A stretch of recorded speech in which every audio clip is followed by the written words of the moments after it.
Perkenalkan, nama saya Rofisa Paulus, saya dari Prodi PGSD kelas C. Saya akan menjelaskan 9 jenis media pembelajaran. Yang pertama, media visual.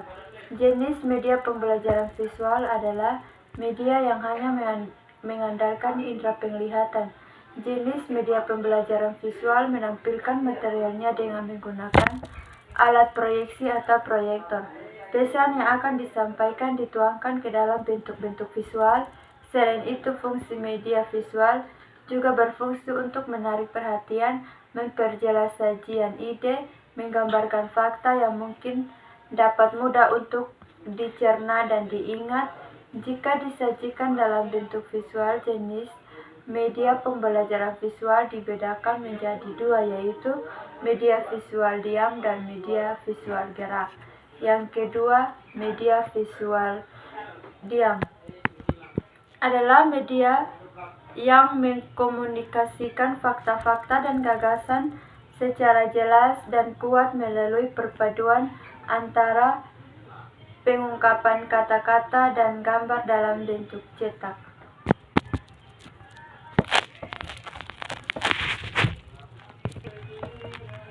Contohnya foto, ilustrasi, flashcard, gambar pilihan dan potongan gambar, film bingkai, film rangkai, OPH, grafik, bagan, diagram, poster, peta, dan lain-lain. Yang ketiga, media visual gerak. Pada media yang ini, yang ditampilkan adalah hal yang visual saja, tanpa adanya audio, sehingga yang disajikan hanyalah gerakan saja. Contohnya, gambar-gambar proyeksi bergerak seperti film bisu dan sebagainya. Yang keempat, media audiovisual. Jenis media pembelajaran audiovisual merupakan media yang mampu menampilkan suara dan gambar. Ditinjau dari karakteristiknya, media audiovisual dibedakan menjadi dua, media audiovisual diam dan media audiovisual gerak. Yang kelima, media audiovisual diam adalah media yang menampilkan suara dan gambar diam saja. Contohnya, TV diam, film rangkai bersuara, halaman bersuara, buku bersuara. Yang keenam,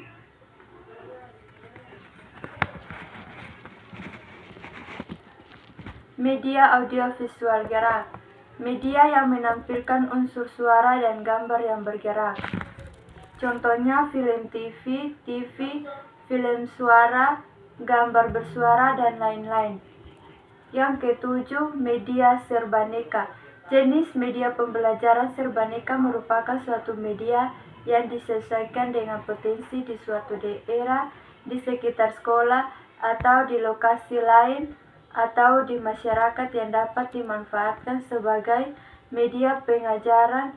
Contoh jenis media pembelajaran serbaneka diantaranya adalah papan tulis, media 3 dimensi, realita, dan sumber belajar pada masyarakat. Papan atau board yang termasuk dalam media ini antara lain papan tulis, papan buletin, papan flanel, papan magnetik, papan listrik, dan papan paku. Media 3 dimensi diantaranya model, mock-up, dan diorama. Realita adalah benda-benda nyata seperti apa adanya atau aslinya.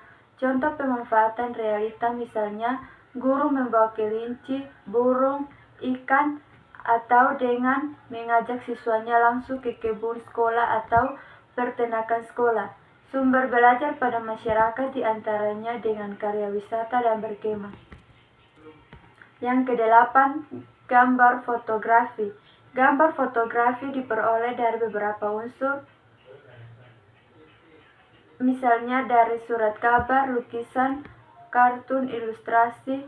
Foto yang diperoleh dari berbagai sumber tersebut dapat digunakan oleh guru secara efektif dalam kegiatan belajar mengajar dengan tujuan tertentu.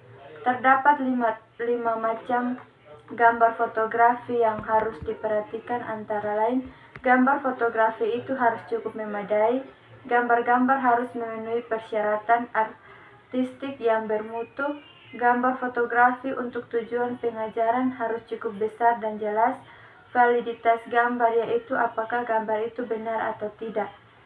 Memikat perhatian anak ini cenderung kepada hal-hal yang diamatinya, misalnya binatang, kereta api, kapal terbang, dan sebagainya.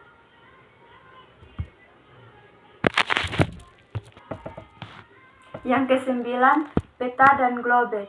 Jenis media pembelajaran berikutnya adalah peta dan globe. Ini berfungsi untuk menyajikan data-data lokasi seperti keadaan permukaan, bumi, daratan, sungai-sungai, gunung-gunung, dan tempat-tempat serta arah dan jarak. Kelebihan lain dari peta dan globe dalam kegiatan belajar mengajar adalah memungkinkan siswa mengerti posisi dari kesatuan politik, daerah, kepulauan, dan lain-lain, merangsang minat siswa terhadap penduduk dan pengaruh-pengaruh geografi, memungkinkan siswa memperoleh gambaran tentang imigrasi dan distribusi penduduk, tumbuh-tumbuhan, dan kehidupan hewan, serta bentuk bumi yang sebenarnya. Sekian dan terima kasih.